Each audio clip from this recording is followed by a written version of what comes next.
Ingin melumpuhkan Israel, Houthi luncurkan misil balistik ke wilayah Israel.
Kelompok pejuang Yaman terus melancarkan serangan ke wilayah Israel dilakukan sebagai bentuk solidaritas kepada pejuang Palestina.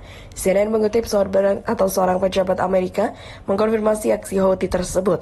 Houthi di Yaman meluncurkan rudal balistik ke arah Israel pada hari Kamis dan Israel mampu mencegatnya. Houthi juga menembakkan 2 rudal balistik anti kapal pada Kamis pagi dan menghantam sebuah kapal komersial di Teluk Aden, ujar pejabat Amerika. Sebuah kapal kargo milik Inggris yang berbendera pulau mengalami kerusakan ringan setelah 2 rudal balistik diluncurkan dari wilayah yang dikuasai Houthi di Yaman dan menghantam kapal tersebut. Pejabat Amerika tersebut menyatakan bahwa setidaknya ada 1 orang luka ringan dan sejak itu kapal tersebut melanjutkan rutenya ke tujuannya. Pada Kamis, media Israel melaporkan bahwa sirine berbunyi di kota Eilat menyusul ancaman rudal yang diyakini berasal dari Yaman. Dilaporkan bahwa rudal permukaan ke permukaan ditembakkan ke arah Eilat, tetapi berhasil dicegat oleh sistem Arrow. Pemimpin kelompok Ansar Allah Abdullah Malik Al-Houthi menekankan kelompok tersebut akan melanjutkan operasi melawan kepentingan pendudukan Israel di wilayah tersebut. Al-Houthi menyampaikan dalam pidato video pada hari Kamis operasi di Laut Merah dan Laut Arab, Selat Bab al-Mandab, dan Teluk Aden terus berlanjut meningkat efektivitas dan signifikan. Menekankan bahwa semua kapal yang menyeberang dengan nama atau dengan aman sering berjalannya waktu.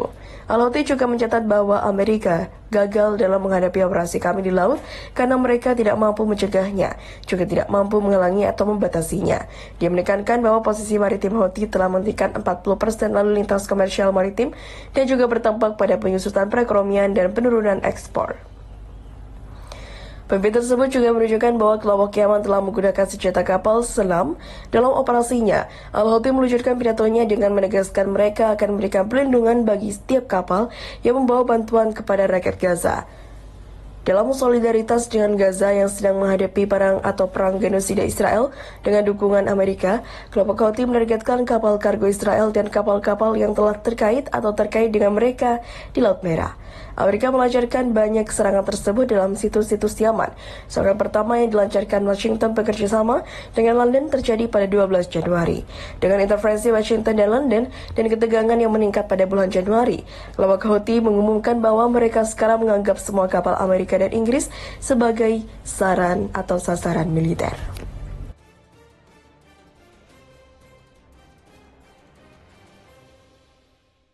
Serangan Israel menggila di Rafah, upaya gencatan senjata berlanjut. Pasukan Israel mengebom daerah di kota perbatasan selatan Rafah, tempat lebih dari separuh pendudukan Gaza meluncur.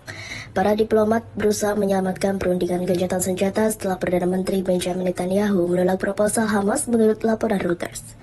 Sebagai tanda bahwa diplomasi belum berakhir, delegasi Hamas yang dipimpin pejabat senior Khalil Al-Hayya tiba di Kairo pada Kamis untuk melakukan pembicaraan gencatan senjata dengan mediator Mesir dan Qatar. Netanyahu mengatakan pada Rabu persyaratan yang diusulkan Hamas untuk gencatan senjata dalam perang yang telah berlangsung selama 4 bulan ini adalah hayalan. Dia berjanji untuk terus berperang dengan mengatakan kemenangan sudah di depan mata dan hanya berjarak beberapa bulan aja.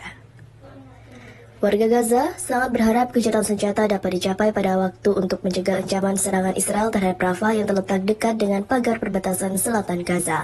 Operasi Israel di Rafah tanpa mempertimbangkan penderitaan warga sipil akan menjadi bencana, ungkap juru bicara Gedung Putih John Kirby. Serangan itu menewaskan 11 orang dalam serangan terhadap 2 rumah. Tank-tank juga menembaki beberapa daerah di Rafah Timur, meningkatkan ketakutan warga akan serangan darat yang akan terjadi. Para pelayat menangisi jenazah warga yang tewas dalam serangan udara yang melanda lingkungan Tel Al Sultan. Mayat-mayat itu dibaringkan dalam kain kafan putih. Seorang lelaki membawa jenazah anak kecil di dalam kantung mayat berwarna hitam. Tiba-tiba dalam sekejap roket menimpa anak-anak wanita dan pria lanjut usia. Untuk apa? Mengapa? Karena gencatan senjata yang akan datang. Biasanya hal ini menjadi sebelum atau terjadi sebelum gencatan senjata, ujar warga. Badan-badan bantuan telah memperingatkan bencana kemanusiaan jika Israel menindaklanjuti ancaman untuk memasuki Rafah. Rafah menjadi salah satu wilayah terakhir di jalur Gaza yang belum dimasuki pasukan Israel. Bayangkan, seorang anak tidur di kandang ayam terkadang itu berharap pagi tak datang, tutur dia. Meskipun Israel menolak usulan Hamas, pembicaraan lebih lanjut direncanakan. Menteri Luar Negeri Amerika Antony Blinken yang bertemu dengan para mediator pekan ini dalam perjalanan kelimanya ke wilayah tersebut sejak dimulainya perang mengatakan dia masih melihat ruang untuk negosiasi.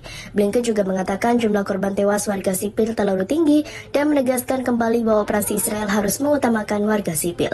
Dia mengatakan telah menyarankan beberapa cara untuk meninggalkan atau meminimalkan dampak buruk dalam pembicaraan dengan para pemimpin Israel, namun tidak memberikan rencana lebih lanjut.